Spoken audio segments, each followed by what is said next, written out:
nothing, we need to go now. But we want to go now, line up please. And we get going, we move away. And we leave the situation. But you have something in your life, just like I have something in my life. And when that situation, circumstance, or opportunity comes, we either become paralyzed or we push through. And my fear is that we can practice all these things in our other life, whether it be with snakes, spiders, peanut butter on the roof of the mouth, whatever it is, and we push through and we feel good about ourselves. But when it comes to fear that God places before us, or fear that has an opportunity to glorify our Maker, we usually become paralyzed. We usually don't push through. We usually stop in our tracks. We avoid and we run away. And what we can learn from Benaniah last week in 2 Samuel 23 is that when these opportunities come, we don't run. We don't avoid. We don't push away, but we encounter, we engage, and we push through. And so what I want to do is go over unlearning our fears. Really the things that right now, the things that are coming to your surface as I'm talking about it right now, and you're thinking, man, this is a scary proposition for me. This is a scary thought for me. Engaging with this person or going to this place or talking about my God in this way is uncomfortable for me. Well, we're going to do that today. And I pray that you push through. I pray that you see opportunity and that you move towards it instead of running away. And so there's three things we're going to chase today when it comes to fear. And the first thing we're going to talk about, it says, don't let mental lions keep you from experiencing everything God has to offer. The greatest breakthroughs in your life will happen when you push through the fear. You will encounter a lion, you will encounter a challenge, and that will be your opportunity to either run or push through. It's becoming spring and summertime. In the past 2 summers with Addie, she's 3 now, and experience has been for the last 2 summers is that when swim time comes, she's excited, but she forgets everything that she conquered the summer before. And for you guys who have had little ones, you kind of know the drill. It's a brand new spring, a brand new summer. They're on the side of the pool, and you're in the pool, and the hands are up, and you're going, come on, baby doll, jump in. You got 50,000 floaties. We've got a wire attachment to you. You're going to be fine. Jump. No, Dad. No, Dad. I don't want it. It's too scary. I'll go over to the steps. Addie. This has so much more to it than the steps. You're going to enjoy this so much more, but you got to jump. No, Dad. No, Dad. She goes through the steps and she swims, but then she starts looking around at everyone else jumping. What does she want to do? She wants to jump. And so here's May and here's June, and she jumps, and I'm there, and I catch her, and we laugh, and it's great. And then July and August roll around, and then it becomes, Daddy, it's okay. You go. You go away. I'll jump off myself.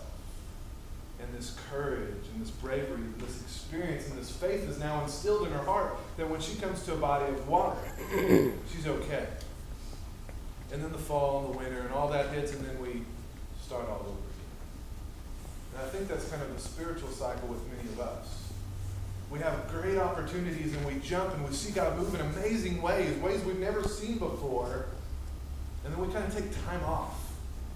And we kind of cower back and become a little timid and a little scared, and we're not as bold as we once were. And another opportunity comes, and it's almost like we've got to go back to that spot. We've got to go back to that place and go, I jumped once before, and it was okay, but I'm so scared to jump again.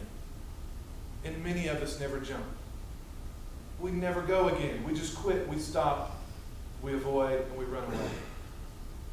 God is going to give you amazing opportunities.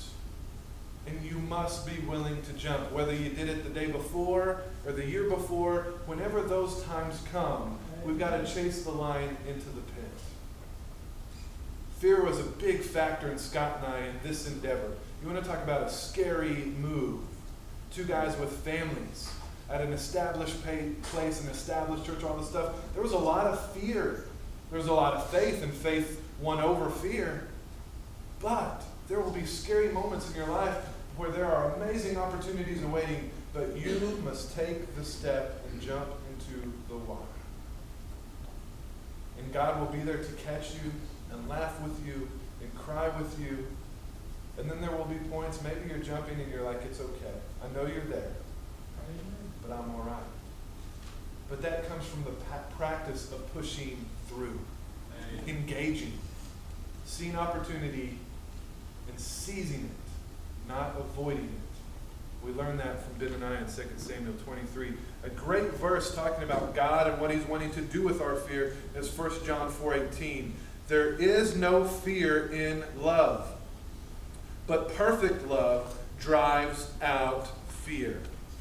Christ came so that we would have this type of mentality. We would have this type of courage and faith and boldness. Not that we would be safe and secure and careful and live in a bubble and everything be fine and dandy. That we would live a life that would be fearless, not fearful.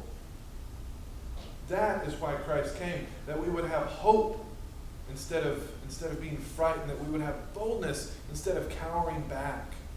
I see so many people now who say they follow God and have amazing abilities and possibilities and opportunities, and they just cower back and don't engage and push through. We cannot be a people who live that kind of life and follow a God that has pushed so hard and chased after us so passionately, yet we do nothing. The second chase point I want to go after is half of learning is learning. The other half of learning is unlearning. Okay, we absorb a lot, we learn a lot, but there are a lot of things that we have been told and a lot of things that we have learned that are incorrect. Going back to the phobias, 2 phobias psychiatrists, psychologists have studied, and they say we're born with 2 phobias. The fear of falling, so that's just innate in all of us, just the fear of falling, and the fear of loud noises. Fear of loud noises. They say those 2 are just innate and we have those. They say every other phobia is learned and experienced. Which means if we've learned those, we can also unlearn those. And so everything that is brought to us that now just cowers in our spirit and makes us shake. Those are things that don't have to be there. Those are things we don't have to live with. That's a life that is not needed. It can be different. It can look different. We can follow God in a different way. And a great example is in John 5. There's a man on the side of a pool called Bethesda. And he is sitting there, and he was there for 38 years, and he had some ailments. And what this pool was, is ever so often the waters would be stirred, and the first people that would encounter the water, that would enter into the water, found that they were healed. And so a lot of people would gather and wait for this opportunity. 38 years, this man waited. And he would watch the water, and he would watch people enter in, and he wouldn't make it in time. And in John 5, he is sitting there, and Jesus comes up. And they start talking. And he starts this conversation. He says, would you like to be healed? What do you encounter in your life? And he looks at Jesus, not knowing who he is, and said, I would love to be there. And every day I sit here and I watch everyone else get to the water, and I just can't do it. And Jesus says, do you want to be healed? And the guy kind of goes back into the story of the water, and she's like, do you want to be healed? The man says, yes. And Jesus says, then pick up your mat and walk. Because the power in the water was not the water. The power in the water was God.